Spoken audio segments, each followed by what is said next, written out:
Dark Psychology, karya Richard Campbell. Bagian 1. Manusia memang gak lepas dari sifat buruk, namun ada beberapa sifat buruk yang harus diwaspadai.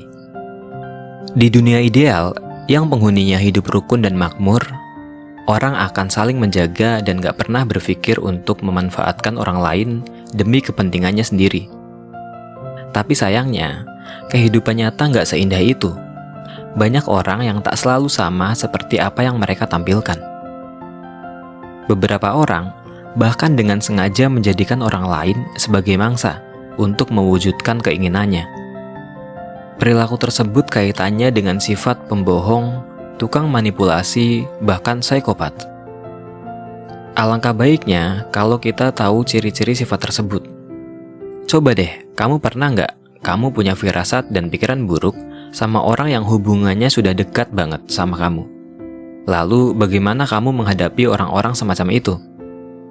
Di buku Dark Psychology yang terbit tahun 2019 ini, Richard Campbell membahas sisi buruk manusia tentang predator misalnya.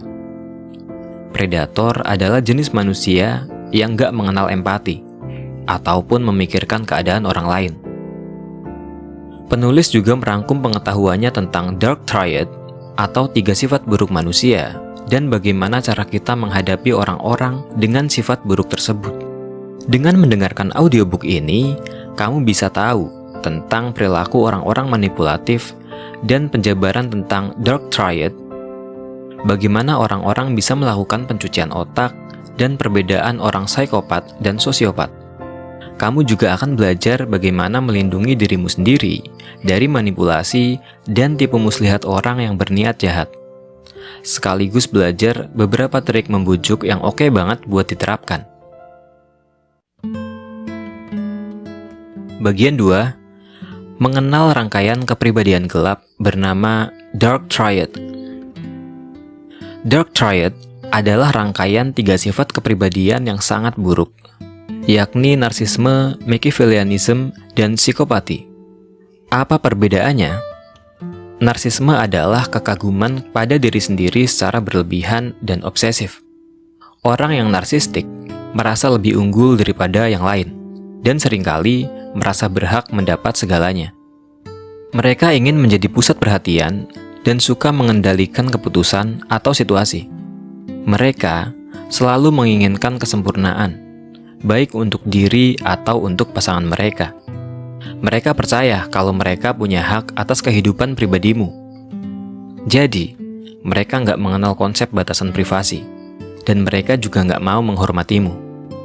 Mereka mengendalikan orang lain dengan tipu muslihat dan menyembunyikan niat utama mereka dengan berpura-pura peduli. Kemudian, ada Machiavellianism. Orang yang menganut Machiavellianism, atau biasa disingkat MAH, akan menghalalkan segala cara untuk menang. Mereka nggak punya emosi dan lebih mementingkan kekuasaan, uang, dan kompetisi dibandingkan komunitas, keluarga, dan kasih sayang. Orang-orang ini benci banget sama peraturan, dan mereka sangat bisa sukses dalam bisnis yang berkaitan dengan membohongi klien demi keuntungan.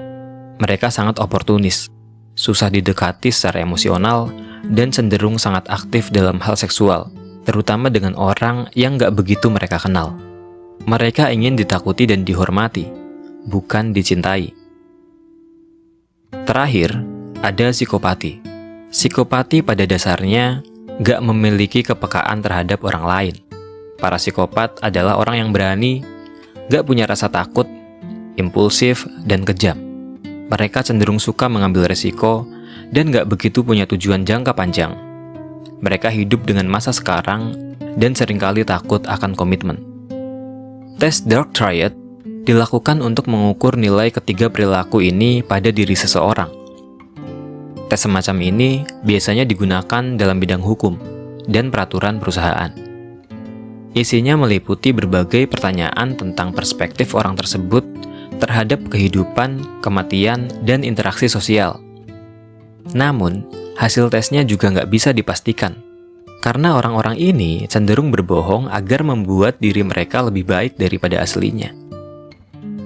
Tokoh terkenal yang memiliki kepribadian Dark Triad misalnya, Alexander Agung, yang merasa dirinya adalah putra dewa Zeus, dan memerintahkan para tentara untuk berperang hanya demi kemenangannya sendiri. Contoh lainnya yaitu Adolf Hitler. Dia percaya kalau rasnya adalah manusia yang lebih unggul. Dia juga nggak punya empati untuk orang-orang yang dia bunuh. Bagian 3. Pencucian otak sebagai teknik manipulasi manusia. Pencucian otak adalah salah satu alat pengaruh sosial terbesar.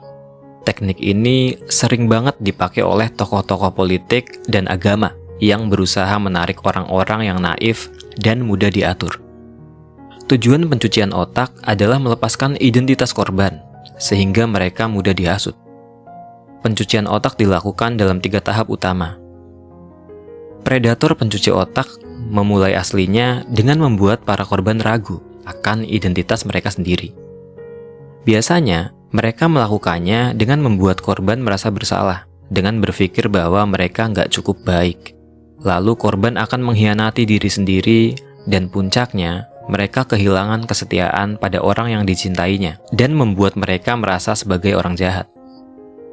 Pada tahap pencucian otak, korban akan merasa butuh untuk membebaskan diri. Saat inilah predator masuk, dengan menawarkan kebaikan dan bantuan, sehingga korban ingin membalas budi. Sebagai upaya penebusan, korban akan diperkenalkan dengan keyakinan alternatif. Akibatnya, keyakinan mereka yang sebelumnya akan hilang dan tergantikan. Pada tahap akhir, korban akan melakukan apapun untuk menyenangkan si mesin pencuci otak. Mereka senang dengan identitas baru mereka dan tidak merindukan identitas lamanya. Bahkan seringkali, mereka benar-benar sudah terputus dengan kehidupan lama mereka, sehingga sulit meyakinkan mereka sebagai korban pencucian otak. Yang membuat orang rentan dicuci otak adalah lemahnya keyakinan mereka akan identitas. Selain itu, ketiadaan pendukung dalam hidup juga bisa menjadi faktor. Anak yang terlantar misalnya, secara otomatis menempel dengan orang yang pertama kali menunjukkan ketertarikan kepadanya. Jadi, gimana dong supaya kita nggak kena cuci otak? Kamu harus tahu segala kerentananmu. Jangan percaya dengan produk atau tokoh yang terlalu digembor-gemborkan. Waspada juga dengan pikiran kelompok dan tekanan dari teman sebaya. Nggak usah takut kalau kamu nggak setuju dengan orang lain. Dan jangan takut juga untuk menyuarakan pendapatmu. Bagian 4. Hipnosis sebagai trik pengendalian pikiran seseorang. Hipnosis adalah bentuk manipulasi yang mengarahkan pikiran seseorang ke dalam. Hipnosis merusak pikiran kritis. Itulah kenapa orang yang dalam pengaruh hipnosis bisa menjawab pertanyaan dengan lebih gampang. Sebenarnya, kejadian semacam ini lumayan sering terjadi di kehidupan sehari-hari kita. Misalnya, pas kamu lagi baca buku, sampai-sampai kamu nggak sadar dengan waktu atau lingkungan sekitarmu. Hipnosis pada diri sendiri biasa terjadi pada anak-anak, seniman, dan atlet, karena mereka cenderung melepaskan diri dari pikiran sadar mereka dan berfokus pada tugas di depan mata. Kalau kamu mau mencoba menghipnotis orang tanpa ketahuan, kamu harus menjalin hubungan yang erat dulu dengan mereka. Kalau sudah, coba kamu buang pola yang sudah familiar dari kehidupan mereka. Misalnya, tiba-tiba kamu nggak lagi mengucapkan selamat tinggal pada pasanganmu sebelum berangkat kerja. Hal seperti itu akan membuat mereka terkejut. Lalu kamu akan memiliki celah untuk bertanya hal apapun pada mereka. Kamu juga bisa menggunakan efek Zeigarnik, yaitu orang akan lebih mudah mengingat pekerjaan yang belum selesai dibandingkan pekerjaan yang sudah tuntas. Misalnya lagi, kamu sedang menceritakan kisah yang seru ke seseorang. Tapi di tengah-tengah cerita, kamu berhenti sebentar dan menanyakan sesuatu tentang mereka. Mereka akan terfokus untuk mengetahui kelanjutan ceritanya dan gak begitu memperhatikan apa yang kamu tanyakan. Mengatakan hal-hal ambigu kepada seseorang juga akan membuat mereka bertanya-tanya, apa sebenarnya yang kamu maksud? Salah satunya saat memberi perintah.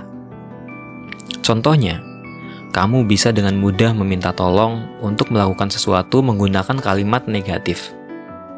Daripada mengatakan, tolong bantuin gue beresin barang dong. Kamu bisa lebih meyakinkan lagi dengan mengatakan, lo nggak usah bantuin gue bawain barang. Ambigu kan? Cobain deh, dan lihat bagaimana reaksi orang. Hipnosis nggak selalu baik. Agar kamu terhindar dari hipnosis, kamu harus belajar hidup dengan prinsip apa yang akan kamu terima dan enggak. Jangan dengan mudah mengatakan iya. Biasakan juga untuk menerka apakah seseorang yang minta bantuanmu punya niat mencurigakan atau enggak.